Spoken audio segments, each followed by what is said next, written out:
আসসালামু আলাইকুম। Cookie consent নিয়ে কমপ্লিট সাজেশন এবং কিভাবে আপনারা এটা সেটআপ করতে পারেন, কনফিগার করতে পারেন server side with client side সবগুলো বিস্তারিত আলোচনা করার জন্য একটি ভিডিও সিরিজ তৈরি করছি আমার ইউটিউব চ্যানেলে। এখানে আপনারা দেখতে পাচ্ছেন যে কুকি কনসেন্ট নিয়ে একটি প্লেলিস্ট রয়েছে, যে প্লেলিস্টে কুকি কনসেন্টের বিস্তারিত এখানে আপলোড করা হবে ভিডিওর আকারে। তো আপনারা কুকি কনসেন্ট নিয়ে বিস্তারিত জানার জন্য আমার চ্যানেল থেকে এই কুকি কনসেন্ট যে প্লেলিস্টটা রয়েছে এখানে আসলে সিরিয়াল বাই সিরিয়াল প্রতিটা ভিডিও পেয়ে যাবেন। আর আপনারা প্রথম যে ভিডিওটি এই পার্ট 1 যারা দেখেননি তারা পার্ট 1 দেখে যদি আজকের পার্ট 2টা দেখেন তাহলে আরও ভালোভাবে বুঝতে পারবেন। গত যে ভিডিওটি ছিল, গত ভিডিওতে আমরা যে বিষয় নিয়ে আলোচনা করেছিলাম সেগুলো যদি একটু রিক্যাপ করি তাহলে এখানে আমরা কুকি কনসেন্টটা কী সেটা নিয়ে আলোচনা করেছিলাম এবং এটা বলেছিলাম যে এটা হচ্ছে একটা প্রসেস গ্রাহক থেকে সম্মতি নেওয়ার জন্য। এরপরে আমরা কনসেন্টের যে মোড রয়েছে, বেসিক মোড এবং অ্যাডভান্স মোড, সেটি বিষয় নিয়ে আলোচনা করেছিলাম। এরপরে কনসেন্টের যে টাইপগুলো রয়েছে 7 প্রকার কনসেন্ট টাইপ, সেই কনসেন্ট টাইপগুলো আপনাদেরকে দেখিয়েছিলাম এবং আমরা এটিও আলোচনা করেছিলাম যে কেন আপনার ওয়েবসাইটে বা যে কোনো একটি ওয়েবসাইটে কুকি কনসেন্ট যে ব্যানারটা রয়েছে এটা ব্যবহার করা প্রয়োজন। তো এখানে 3টা স্পেশাল পয়েন্ট আমি এখানে ইনক্লুড করেছিলাম, এটি নিয়ে আলোচনা করেছিলাম। তো এটি হচ্ছে কনসেন্টের যে ব্যানার সেটি, যেটা হচ্ছে আপনার বিভিন্ন ধরনের সিএমপি প্ল্যাটফর্ম যেগুলো রয়েছে সেগুলো ব্যবহার করে ইউজার থেকে কনসেন্ট নেওয়া হয়। এটি আমি দেখিয়েছিলাম যে কিভাবে আপনি কনসেন্টগুলো কাজ করে এবং কনফিগারেশনটা কী কনসেন্টের সেটি নিয়ে আলোচনা করেছিলাম। এবং বিভিন্ন যে পপুলার সিএমপি প্ল্যাটফর্মগুলো রয়েছে যেগুলো গুগল সার্টিফাইড, সেই সিএমপি প্ল্যাটফর্মগুলোর সম্পর্কে আলোচনা করেছিলাম। তো আজকে আমরা মেইনলি আলোচনা করব এই সিএমপি প্ল্যাটফর্মগুলো কিভাবে কাজ করে এবং আমরা সবশেষে এই কুকি কনসেন্ট ব্যানারটা ওয়েবসাইটে ইমপ্লিমেন্ট করব। তো চলুন আর দেরি না করে আমরা আমাদের এই আলোচনাটি শুরু করি। তো আমরা কিভাবে সিএমপিটা কাজ করে এটি বোঝার জন্য আমরা এই ডায়াগ্রামটা একটু ভালোভাবে বুঝবো, তাহলেই আমরা সিএমপির ওয়ার্কিং প্রসিডিউর সম্পর্কে খুব ভালোভাবে জানতে পারবো। তো এটি ফার্স্ট অফ অল আপনাদের কাছে মনে হতে পারে যে এত ইনফরমেশন জেনে আমার লাভটা কী হচ্ছে, আমার শুধু ইমপ্লিমেন্ট করতে পারলেই হচ্ছে। কিন্তু অ্যাকচুয়ালি এই বিষয়গুলো যদি আপনি জানা থাকে তাহলে যে কোনো প্রবলেম বা যে কোনো আপডেট আসলে আপনি কিন্তু কোরিলেট করতে পারবেন যে বিষয়গুলো কিভাবে কাজ করে, আমার কোথায় চেঞ্জ করলে কি করতে হবে ইত্যাদি বিষয়গুলো। তো এই কারণে এই বিষয়গুলো নিয়ে একটু ইনডিপথ আলোচনা করা। তো সর্বপ্রথম আমরা আমাদের ওয়েবসাইটে চলে যাব। ওয়েবসাইটে যাওয়ার আগে আমরা এখান থেকে ট্যাগ ম্যানেজার থেকে আমরা একটু প্রিভিউ সেকশনে চলে যাব। তো আমরা এখান থেকে একটু প্রিভিউ সেকশনে যাব, একটু অপেক্ষা করি। তো এখান থেকে আমরা প্রিভিউয়ের চাপ দিয়ে আমরা প্রিভিউ সেকশনে যাব, যাতে আমরা এখানে যে ফ্লো চার্টটা উল্লেখ করেছি এই ফ্লো চার্টটা আপনারা খুব ভালোভাবে বুঝতে পারেন। তো এখান থেকে আমি ওয়েবসাইটটা দিয়ে দিয়েছি, এখানে কানেক্ট বাটনে ক্লিক দিয়ে ওয়েবসাইটটা কানেক্ট করে নিচ্ছি ট্যাগ ম্যানেজারের সাথে। এখানে আমি এর আগে ভিডিওতে এখানে আমরা কুকি কনসেন্টটা অ্যালাউ করেছিলাম, তো আমি এখান থেকে জাস্ট কনসেন্টটা ডিলিট করে দিচ্ছি যাতে সর্বপ্রথম কী ঘটে সেই বিষয়টা আপনাদেরকে দেখাতে পারি। তো এখান থেকে আমি কিন্তু আমার যে কুকিটা সেটি ডিলিট করে দিলাম। এখন আমি আবার পেজটা রিলোড দিচ্ছি এবং এখান থেকে আমি সকল ডেটাগুলো আমি কেটে দিচ্ছি যাতে করে নতুন করে ডেটাগুলো লোড হয়। তো এখানে দেখতে পাচ্ছেন যে নতুন সকল ডেটা কিন্তু লোড হয়েছে। তো আর এখানে আমাদের ওয়েবসাইটে কিন্তু কুকি কনসেন্টের যে ব্যানার সেটি কিন্তু শো করেছে। তো আমরা এখন আমাদের যে ডায়াগ্রামটি রয়েছে এই ডায়াগ্রামে চলে আসি। সর্বপ্রথম দেখুন যে পেজ লোড। তো আমাদের কিন্তু দেখুন যে আমরা পেজ লোডটি করে ফেলেছি। তো পেজ লোড হওয়ার পরে এখানে দেখুন যে ডায়াগ্রামে যে ডিফল্ট কনসেন্টটা সেট আপ হয়। তো আমরা যদি এখানে ট্যাগ ম্যানেজারে যাই, এখান থেকে দেখুন যে পেজ কনসেন্ট ইনিশিয়ালাইজেশন হয়েছে। আমরা কনসেন্টে যদি যাই, এখানে কনফিগার হয়নি এখনও, এখানে সেট হয়েছে কনসেন্টটা এবং দেখেন যে কনসেন্ট ডিফল্ট অবস্থায় কনসেন্টের অবস্থানটা কি। তো এখানে দেখুন যে পেজ লোড হলো, পেজ লোড হওয়ার পর ডিফল্ট যে কনসেন্ট সেট আপ সেটি কিন্তু সেট আপ হয়ে গিয়েছে। যে দেখুন এখানে ডিফল্ট কনসেন্ট, যে কনসেন্ট ডিফল্ট আকারে এখানে উল্লেখ করেছে। তো এটি হচ্ছে ডিফল্ট কনসেন্ট। তো ডিফল্ট কনসেন্টে কী হয়, এখানে দেখুন যে ডিফল্ট কনসেন্ট এখানে একটি কোড জেনারেট হয়। আমি একটু যদি জুম করি তাহলে বুঝতে সুবিধা হবে। এই কোডটা হচ্ছে জেনারেট হয় এবং এরপরে এরকম একটি পপ আপ শো করে কোথায়, আপনার গুগল ট্যাগ ম্যানেজারের এখানে। তো এই পপ আপটা কিন্তু শো করেছে এবং কোডটা এখানে যদি আমি ক্লিক করি তাহলে দেখতে পাচ্ছেন যে এপিআই এর যে কোড সেটি কিন্তু এখানে জেনারেট হয়েছে। তাহলে কিন্তু আমরা এই যে প্রথম ধাপ সেটি কিন্তু বুঝতে পারলাম যে প্রথমে আমাদের ওয়েবসাইটের পেজ লোডটা হবে এবং তারপরে সেকেন্ড স্টেপে এসে ডিফল্ট যে কনসেন্ট সেটআপ সেটি কিন্তু সেটআপ হয়ে যাবে অটোমেটিক্যালি। এটা হবে, এটা হচ্ছে আপনি যখন সিএমপি প্ল্যাটফর্ম ইনস্টল করবেন সিএমপি প্ল্যাটফর্ম থেকে এটা অটোমেটিক্যালি জেনারেট করে দেবে। তো এখন এই কুকিটা অর্থাৎ যেটা জেনারেট হয়েছে সেটা check cookie or local storage. তো এই কুকিটা লোকাল স্টোরেজটা চেক করবে যে প্রিভিয়াসলি কোনো কুকিটা ইউজার থেকে কনসেন্ট দেওয়া হয়েছে কিনা। তো সেটি চেক করে যদি সে পায় অর্থাৎ কনসেন্ট ইনফরমেশন নট এক্সিস্ট, যেহেতু আমরা প্রথমবার এই ওয়েবসাইটটা ভিজিট করেছি কুকিটা ক্লিয়ার করে, সেহেতু পূর্বের কোনো কুকি এখানে কিন্তু স্টোরেজ নাই। স্টোরেজ যেহেতু নাই সেহেতু এখান থেকে দেখুন যে কনসেন্ট ইনফরমেশন সে পায়নি অর্থাৎ নট এক্সিস্ট করছে, এখানে কোনো এক্সিস্ট করে নাই। তো এই কারণে কি হলো, এই কারণে সে এই পপ আপটা শো করলো। তো দেখুন যে যেহেতু এখানে কোনো লোকাল স্টোরেজে এই কুকিটার মানে ইউজারের কনসেন্টটা দেয়া নাই সেহেতু এই পপ আপটা এখানে কিন্তু শো করেছে। তো এর পরবর্তীতে কী হলো, পপ আপ শো করার পরে দেখুন যে পপ আপটা যখন শো করলো তার আগে কিন্তু দেখুন যে জিটিএল ইভেন্টগুলো লোড হয়ে গিয়েছে। তো এখানে দেখুন যে আপডেটের পরে যে initialisation, container load, view item বা এগুলো কিন্তু লোড হয়েছে, কিন্তু যে আমাদের যে ইয়েটা ছিল যে কুকি কনসেন্টের যে সম্মতি কনসেন্ট সেটি কিন্তু লোড হয়নি। তো এখন যে ব্যানারটা এখানে আমরা পেলাম এই ব্যানারটা যদি আমরা এগ্রি করি দেখুন এখান থেকে আমরা ব্যানারটা অ্যালাউ অল বাটনে ক্লিক দিলাম।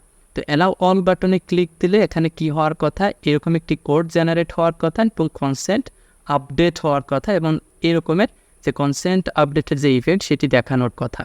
তো এখন আমরা ট্যাগ ম্যানেজারে চলে গিয়ে এখানে দেখুন যে কনসেন্ট আপডেট হয়েছে, এখানে ক্লিক দিয়ে আমরা দেখুন যে এখানে যে কনসেন্ট আপডেট এবং এর সাথে রিলেটেড যে বিভিন্ন ধরনের কনসেন্ট টাইপ সেগুলো কিন্তু সব কিছু গ্রান্টেড হয়ে গিয়েছে, যেমনটা এই ফ্লো চার্টে দেখানো হয়েছে। তো কনসেন্ট আপডেটের ভিতরে আমরা এটি দেখতে পেয়েছি এবং এখান থেকে যদি নিচে আসি তাহলে এখানে দেখুন যে অন পেজ আপডেট সব কিছুগুলোই কী হয়েছে, গ্রান্টেড হয়েছে। অর্থাৎ আমরা এখান থেকে যখন অ্যালাউ করে দিয়েছি সকল কনসেন্ট তখন কিন্তু এখানে গ্রান্টেড হয়ে গিয়েছে। তো এই যে গ্রান্টেড হয়ে গেল কনসেন্টটা, এটি কিন্তু আমাদের যে সেভ ইউজার কনসেন্ট এখানে বলা হয়েছে save user consent on browser as cookie, অর্থাৎ কুকি হিসেবে ব্রাউজারে কিন্তু এটা জমা হয়ে গেল লোকাল স্টোরেজে। তো এটা কোথায় জমা হলো এটা আমরা একটু যদি দেখি তাহলে আমাদের ওয়েবসাইট থেকে আমরা রাইট বাটন ক্লিক করে আমরা ইনস্পেক্টে চলে যাব। ইনস্পেক্টে চলে গিয়ে এখানে দেখুন যে অ্যাপ্লিকেশন আছে, অ্যাপ্লিকেশনে ক্লিক দিলে আপনারা এখানে কুকির ভিতরে এসে এই যে এখানে দেখা যাচ্ছে যে কুকি কনসেন্ট, এটি হচ্ছে কুকি কনসেন্টের ভ্যালু। তো এখানে দেখতে পাচ্ছেন পুরো ভ্যালুটা। তো আপনারা এই বিষয়টাই একটি এক্সটেনশনের মাধ্যমে করতে পারেন। এক্সটেনশনের নাম হচ্ছে এডিট দিস কুকি। তো এই ওয়েবসাইটে এসে আপনারা যদি এই এক্সটেনশনে ক্লিক করেন তাহলে যত ধরনের কুকি এই ওয়েবসাইটে সেভ আছে, স্টোরেজ হয়ে আছে, সেই সকল কুকি কিন্তু এখান থেকে দেখতে পারবেন। তো এটি হচ্ছে কুকি কনসেন্ট যে কুকি আমরা যেটা সেট করলাম অর্থাৎ অ্যালাউ করলাম, এখানে কিন্তু সকল ইনফরমেশন কিন্তু এখানে দেখুন উল্লেখ করা হয়েছে যে এই হচ্ছে কুকির স্টোরেজ অর্থাৎ ভ্যালু। তো তাহলে আমরা দেখতে পারলাম যে আমাদের এই যে কুকিটা এই কুকিটা কিন্তু আমাদের ব্রাউজার অর্থাৎ লোকাল স্টোরেজে সেভ হয়ে আছে।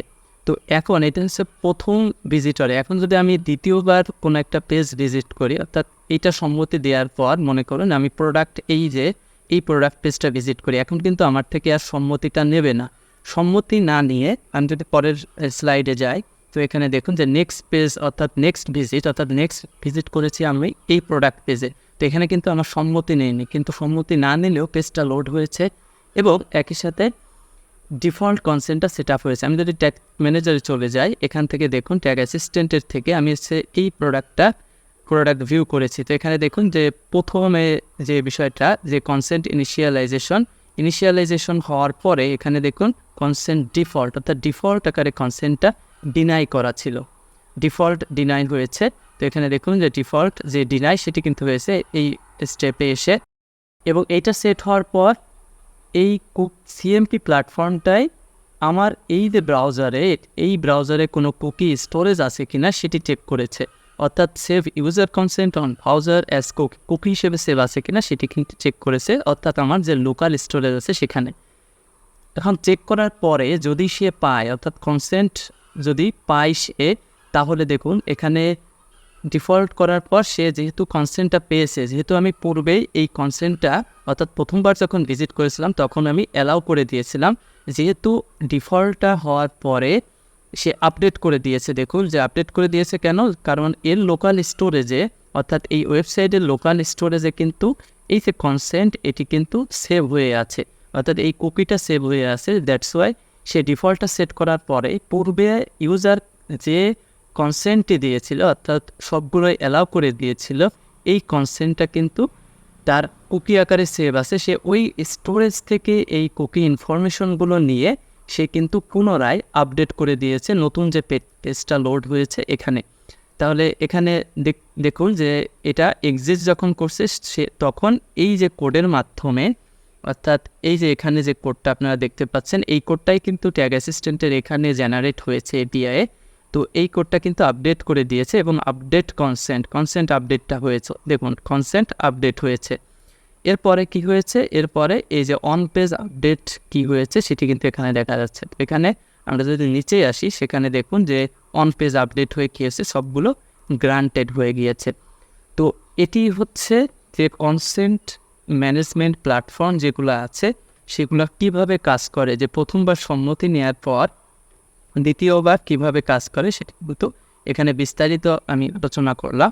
তো প্রথমে যখন একজন ভিজিটর কোনো একটা ওয়েব পেজ ভিজিট করে তখন ডিফল্টলি একটা কনসেন্ট সেট আপ হয়, এবং যেহেতু লোকাল স্টোরেজে কোনো ইনফরমেশন থাকে না কপি কনসেন্ট নিয়ে, সেহেতু কনসেন্টটা এক্সিস্ট নাই এরকম কোনো একটা ইনফরমেশন সে পায়। তারপরে ব্যানারটা সে পপ আপ করায় ইউজারের কাছে যে আপনি কনসেন্টটা অ্যালাউ করতেছেন কিনা, এবং তারপরে ইউজার যখন সম্মতি দেয় তখন এটি আপডেট হয়, কনসেন্টটা আপডেট হয়। এবং দ্বিতীয় পেজে যখন সে ভিজিট করে কোনো একটা পেজে, ওয়েবসাইটের যে কোনো পেজে ভিজিট করতে পারে সে, যেহেতু পূর্বেই সে কনসেন্টটা আপডেট করেছিল এবং তার লোকাল স্টোরেজে সেভ হয়েছিল, সেহেতু ডিফল্ট কনসেন্টটা সেট আপ হওয়ার পর অর্থাৎ আপডেট হওয়ার পর, যেহেতু পূর্বের যে কনসেন্ট সেট আপটা করাই ছিল, সেহেতু এখান থেকে সে ওই পূর্বের যে লোকাল স্টোরেজের কুকিটা সেটি নিয়ে সে কনসেন্টটা আপডেট করে ফেলে, আপডেট করে সেই অনুযায়ী কাজ করে। তো আশা করি বিষয়টা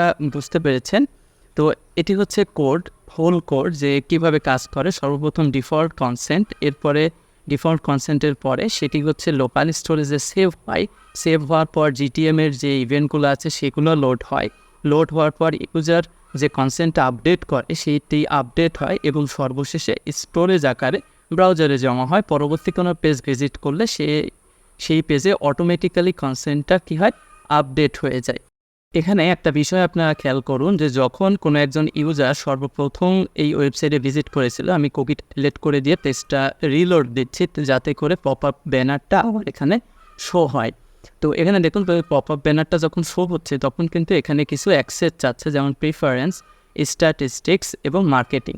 তো আমরা মেইনলি এই কনসেন্ট ইউজ করে ইউজার ডাটা, ইউজারের সম্মতি নেই, প্রধান কারণ হচ্ছে আমরা অ্যানালিটিক্সে ইউজ করার জন্য ইউজার ডেটাকে, এবং রিমার্কেটিং করার জন্য যখন আমরা কোনো অ্যাড রান করি বা অ্যাড ক্যাম্পেইন করি, এটা ফেসবুক হতে পারে বা গুগল হতে পারে, সেখান থেকে। তো ফেসবুক বা গুগল থেকে যখন আমরা অ্যাডগুলো রান করতে যাই সেক্ষেত্রে আমাদের ইউজারের ডেটা লাগে, এই ইউজারের ডেটাগুলো ইউজ করার জন্য আমরা ইউজারের থেকে সম্মতি নিয়ে থাকি। তো এখানে দেখুন যে ইউজারের কিছু স্টেজ আছে এবং যে ট্যাগ বিহেভিয়ার আছে, যে কোন কনসেন্ট টাইপটা কোন ক্ষেত্রে কাজ করে। এই যে লিঙ্কটি রয়েছে এই লিঙ্কে কিন্তু সঠিকভাবে বলা আছে যে অ্যাড স্টোরেজ যদি গ্রান্টেড হয় এবং অ্যানালিটিক্স স্টোরেজ যদি গ্রান্টেড হয় সেক্ষেত্রে গুগল কী কাজ করে এখানে, অথবা এখানে দেখুন যে অ্যাড স্টোরেজ যদি ডিনাই হয় তাহলে গুগল কী কাজ করে। এই লিঙ্কে আসলে আপনারা কিন্তু বিস্তারিত জেনে নিতে পারবেন। আর আরেকটা বিষয় আপনাদেরকে একটু জানিয়ে দিই, সেটি হচ্ছে সর্বশেষ যে কুকি কনসেন্টের আপডেট, অর্থাৎ যে জিডিপিআর যে আপডেটটা করেছে সেটি হচ্ছে যে লোকাল স্টোরেজ অর্থাৎ অ্যাড স্টোরেজ বা অ্যানালিটিক্স স্টোরেজের সাথে ইউজার ডেটা অর্থাৎ অ্যাড ইউজার ডাটা এবং অ্যাড পার্সোনালাইজেশন এটিও আপনার ইনভলভ করা হয়েছে। এই ইনভলভমেন্টটাই হচ্ছে কনসেন্ট মোড ভার্সন 2 নামে পরিচিত। তো এখানে দেখুন যে লাস্ট আপডেটে এখানে অ্যাড ইউজার ডাটা এবং অ্যাড পার্সোনালাইজেশন এটা ইনভলভ করা হয়েছে, যেটা হচ্ছে কনসেন্ট ভার্সন 2 নাম দিয়েছে গুগল। এবং এখানে দেখুন আমি এখানে মেইন যে কনসেন্ট টাইপ সেগুলো যুক্ত করেছি, যেগুলো অবশ্যই আপনাকে প্রয়োজন হবে আপনি যদি অ্যাড মার্কেটিং বা হচ্ছে অ্যাড ক্যাম্পেইন বা গুগল অ্যানালিটিক্সে যদি অ্যানালিটিক্স ডেটাগুলো অ্যানালাইসিস করতে চান সেক্ষেত্রে। তো আমরা মোটামুটি কনসেন্ট সম্পর্কিত ধারণাগুলো পেয়ে গিয়েছি, এখন আমরা ইমপ্লিমেন্টেশনে চলে যাব। তো এখন আমরা কুকি বোর্ড থেকে আমরা আমাদের ওয়েবসাইটে জিটিএম ব্যবহার করে ব্যানারটা সেট আপ করবো। আমাদের যে পূর্বের যে ওয়েবসাইটটি ছিল যে প্র্যাকটিস জিটিএম4 ওইটা। তো আমরা এখন সর্বপ্রথম চলে যাব আমাদের ট্যাগ ম্যানেজার থেকে আমাদের যে আগের যে কন্টেনারটা ছিল সেই কন্টেনারে। তো এখান থেকে আমি এই কন্টেনারটি সিলেক্ট করে নিচ্ছি, আমাদের পূর্বের কন্টেনার। এখানে কিন্তু আমাদের কুকি বোর্ড এটা সেট করা নাই, অর্থাৎ কনসেন্টটা সেট করা নাই। তো এখান থেকে এসে আমরা সর্বপ্রথম এই টেমপ্লেট থেকে ট্যাগ টেমপ্লেটে চলে যাব। তো এখান থেকে সার্চ গ্যালারিতে ক্লিক দেব। আমরা সার্চ গ্যালারি থেকে আমরা কুকি বোর্ড লিখে সার্চ দেব এবং ওই যে টেমপ্লেটটা রয়েছে ওই টেমপ্লেটটা ইনস্টল করে নিব। তো এখানে যেটি দেখতে পাচ্ছেন এটি ইনস্টল করে নেবেন, অর্থাৎ আপনার ওয়ার্ক স্পেসে অ্যাড করে নেবেন। তো আমি অ্যাড করে নিচ্ছি এখানে। তো গুগল ট্যাগ ম্যানেজারে দেখুন এটি কিন্তু ইনস্টল হয়ে গিয়েছে। তো এখন আমরা কুকিবোর্ড.com এ চলে যাব। কুকিবোর্ড.com থেকে আমরা অ্যাকাউন্টটি তৈরি করব। তো এখানে প্রাইসিংটা আমরা একটু দেখতে পারি। তো এখানে দেখুন এখানে প্রাইসিং এবং প্ল্যানের ক্ষেত্রে কয়েকটি প্ল্যান তাদের রয়েছে। এখানে প্রিমিয়াম লাইটের ক্ষেত্রে 7 ইউরো, প্রিমিয়াম স্মলের ক্ষেত্রে 12 ইউরো, প্রিমিয়াম মিডিয়ামের ক্ষেত্রে 28 ইউরো। এটি নিয়ে আপনার চিন্তা করতে হবে না, আপনার যে ক্লায়েন্ট থাকবে সে এই প্ল্যানটি আপনাকে কিনে দেবে। তো আমরা এখানে ফ্রি প্ল্যান ইউজ করব, যেহেতু আমরা প্র্যাকটিস পারপাসে এটি করতেছি। তো আমার এখান থেকে অ্যাকাউন্ট ক্রিয়েট করার জন্য আপনার ইমেইল অ্যাড্রেস এবং পাসওয়ার্ডটি অ্যাকাউন্টটি খুব সহজেই তৈরি করে ফেলতে পারবেন। আমার অ্যাকাউন্টটি তৈরি করা আছে, দ্যাটস ওয়াই আমি এই আগের যে মেইলটা ছিল সেটি দিয়ে আমি জাস্ট লগ ইন করছি। তো আপনি সাইন আপ করার পর এরকম একটি ড্যাশবোর্ড দেখতে পাবেন। এখান থেকে আপনি কনফিগারেশনে ক্লিক দিয়ে এই কুকি কনসেন্টের যে ব্যানারটি রয়েছে সেই ব্যানারটি আপনি কীভাবে সেট আপ করতে চান সেটি সেট আপ করে নেবেন। আপনি নিচেই দিতে চান নাকি উপরে এরকমের পপ আপ মেনু আকারে দেখাতে চান, ডিজাইনটি কিভাবে করবেন বা লোগো দিবেন কিনা ইত্যাদি সকল ইনফরমেশন এখানে দিয়ে আপনি কিন্তু এগুলো তৈরি করে নিতে পারবেন, বা কন্টেন্টগুলো কী কী থাকবে কী কী থাকবে না আপনি এগুলো কিন্তু তৈরি করে নিতে পারবেন। তো যেহেতু আমার করা আছে আমি এখান থেকে আর করছি না। এখানে আপনারা এডিট করলে এখানে সেভ চেঞ্জেসে ক্লিক দিবেন। তারপরে তো আমি এখান থেকে ক্যান্সেল দিয়ে দ্বিতীয় যে অপশন ইমপ্লিমেন্টেশন, তো এই অপশনে আপনারা তারপরে চলে আসবেন। ওখানে সেট আপ করার পর এখানে নিচে চলে আসে দেখুন যে ইনস্টলেশন গাইড, এখানে একটি আইডি রয়েছে ডোমেইন আইডি। এই আইডিটি আপনারা কপি করবেন, কপি করে আপনারা গুগল ট্যাগ ম্যানেজারে চলে যাবেন। এখান থেকে ট্যাগ বাটনে ক্লিক দিয়ে আপনারা যে টেমপ্লেটটি ইনস্টল করলাম সেই টেমপ্লেটটি এখান থেকে দেখিয়ে দেবেন। তো এখানে দেখুন যে আমরা যে টেমপ্লেটটি ইনস্টল করলাম এটি হচ্ছে কুকিবোর্ড সিএমপি। তো এখান থেকে দেখুন যে কুকিবোর্ড আইডি, তো এইটি হচ্ছে আইডি। তো আমরা এখানে আইডিটি পেস্ট করে দিলাম। পেস্ট করে দিয়ে এখানে নিচে চলে আসুন। নিচে চলে এসে এখানে ট্রিগারটি আপনি সিলেক্ট করে দিবেন। এখান থেকে ইনিশিয়ালাইজেশন অল দ্য পেজ, আর এখানে যে গুগল কনসেপ্ট মোড এটি অবশ্যই টিকমার্ক দিয়ে দিবেন। টিকমার্ক দিয়ে দিয়ে আর আপনার যদি কোনো আপনি যে রিলিজনে আছেন ওই রিলিজনের যদি কোনো কিছু স্পেশাল কোনো সেট আপ থাকে ডিফল্ট সেট আপ, সেই ডিফল্ট সেট আপ কিন্তু আপনি এই অ্যাডিজন থেকে করে নিতে পারবেন। তো এখন আমি এই যে ট্যাগটি তৈরি করলাম এটি আমি সেভ করে দিচ্ছি। তো সেভ করে আমি এখানে সাবমিট বাটনে ক্লিক দিয়ে দেব। তো সাবমিট করার পর আমরা প্রিভিউ সেকশনে চলে যাব, অর্থাৎ ভেরিফাই সেকশনে চলে যাব। তো একটু অপেক্ষা করি। তো এখান থেকে আমাদের সাবমিট হয়ে গিয়েছে। এখন আমরা ওয়ার্ক স্পেসে এসে আমাদের এই যে ব্যানারটা সেট করলাম এই ব্যানারটা আমাদের ওয়েবসাইটে শো করতেছে কিনা এটা আমরা এখন চেক করব। তো এখানে দেখুন আমাদের ওয়েবসাইটটা চলে এসেছে। এখানে আমরা কানেক্ট বাটনে ক্লিক দিব। এখন কানেক্ট বাটনে ক্লিক করে এখানে আমাদের ওয়েবসাইটটা কিন্তু এখানে লোড হবে। তো এখানে আমাদের ব্যানারটি আসেনি। এখানে একটি কারণ হচ্ছে আমরা সম্ভবত এখানে ডোমেইন সেকশন থেকে আমাদের পূর্বের যে ডোমেইনটি ছিল এটি ডিলিট করে দিতে হবে অ্যাকচুয়ালি। তো আমরা এটি ডিলিট করে আমাদের যে নতুন ডোমেইনটি রয়েছে সেটি আমরা এখানে অ্যাড করব। তো আপনারা সাইন আপ করার পর এখান থেকে ডোমেইনটা অ্যাড করবেন, এরপরে কনফিগারেশন করবেন, তারপরে ইমপ্লিমেন্টেশনে যাবেন। তো আমার এই স্টেপটি একটু ভুল হয়ে গিয়েছে। তো এখান থেকে আপনারা অ্যাড ডোমেইনে ক্লিক দেবেন। ডোমেইনে ক্লিক দেওয়ার পর আমাদের যে ডোমেইনটি রয়েছে আমি এখানে দিয়ে দিচ্ছি। দিয়ে এখানে মান্থলি ফ্রিকোয়েন্সি স্ক্যানে দিয়ে আমি এখানে অ্যাড ডোমেনে ক্লিক দিয়ে দিচ্ছি, তাহলে কিন্তু আমার ডোমেনটি এখানে অ্যাড হয়ে গিয়েছে। তো আশা করি এখন আমার এই গুগল ট্যাগ ম্যানেজারে শো করবে বিষয়টা। এখানে আবারও সাবমিট দিয়ে দিচ্ছি যাতে আর কোনো সমস্যা না হয়। আমি এগুলো কেটে দিই, দিয়ে এখন আমরা প্রিভিউ সেকশনে চলে যাব। তো এখান থেকে প্রিভিউ বাটনে আমি ক্লিক দেবো। প্রিভিউ বাটনে ক্লিক দেওয়ার পর এখানে আমাদের ওয়েবসাইটটি দিয়ে আমরা কানেক্ট বাটনে ক্লিক দেব, তাহলে আমাদের ওয়েবসাইটটি লোড হয়ে যাবে। লোড হয়ে এখানে একটি যে কনটেন্ট ম্যানেজমেন্ট প্ল্যাটফর্মের যে ব্যানারটা সেটি শো করবে। তো এখানে দেখতে পাচ্ছেন যে আমরা কিন্তু সঠিকভাবে এটি সেট আপ করতে পেরেছি এবং কনটেন্ট ম্যানেজমেন্ট প্ল্যাটফর্মের যে ব্যানার সেটি কিন্তু এখানে চলে এসেছে। তো আমরা যদি এখানে অ্যালাউ করে দিই, এখানে দেখুন যে অ্যালাউ করে দিলে এখানে যে বিষয়গুলো আমি পূর্বে আলোচনা করলাম সেই বিষয়গুলো কিন্তু সবগুলো এখানে আপনারা দেখতে পাবেন। তো এখানে দেখতে পাচ্ছেন কনসেন্ট ডিফল্ট, এখানে কনসেন্টে যদি চাপ দেন ডিফল্ট অবস্থায় এগুলো ডিনাই থাকবে এবং এর পরবর্তীতে যখন সেট হবে কনসেন্টটা, সেট হওয়ার পর যতক্ষণ না ইউজার এনগেজমেন্ট করতেছে অর্থাৎ কনসেন্ট আপডেট করতেছে ততক্ষণ কিন্তু এখানে আপনাদের কোনো আপডেট আসবে না। এই যে কুকি কনসেন্ট, এই ইভেন্টগুলো কিন্তু জেনারেট হয়েছে কুকি বোর্ড থেকে।